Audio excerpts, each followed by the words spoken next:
প্রতি বছর পদ্মশ্রী সম্মান দেওয়া হয় কেন্দ্রীয় সরকারের তরফে। এবারও পদ্মশ্রী প্রাপকদের নামের তালিকা ঘোষণা করা হয়েছে, যার মধ্যে পশ্চিমবঙ্গে রয়েছেন 11 জন। আর এই 11 জনের মধ্যে ভাওয়াইয়া লোকসঙ্গীতে পদ্মশ্রীর সম্মান পাচ্ছেন মাথাভাঙা শহরের 13 নম্বর ওয়ার্ডের ভাওয়াইয়া শিল্পী গীতা রায় বর্মন।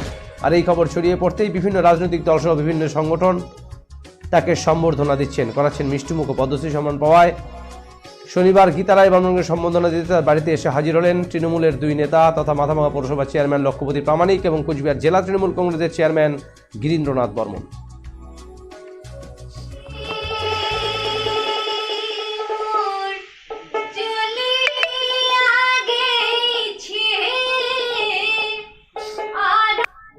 এ শীতলকুচি ব্লকের মানুষ, ওর বাবার বাড়ি সঙ্গীত ও শৈশব থেকে করে আমাদের পঞ্চানন কেন্দ্রিক যত অনুষ্ঠান হয়েছে সব সঙ্গীতের সঙ্গে গীতা যুক্ত ছিল। গীতা আমাদের ঘরের মেয়ে, ও শীতলকুচি ব্লকে জন্ম হলো, এখন ঘরের মেয়ে, মাথাভাঙা পৌরসভার মেয়ে। আমরা খুব আনন্দিত, গর্বিত। পদ্মশ্রী উপাধিতে ভূষিত হওয়ায় আমরা মাথাভাঙাবাসী, মাথাভাঙার পৌরসভার সভাপতি হয়েছেন, সবাই আমরা গর্বিত এবং আনন্দিত।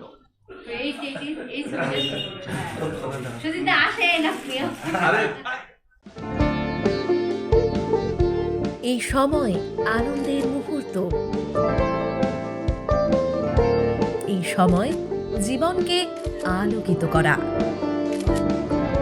এই উৎসব আসল হাতের জাদুতে। এই সময় সমৃদ্ধিকে ঘরে আনা। Senco gold, gold and diamond, RRN road, old post office পাড়া সাউথ, কোচবিহার।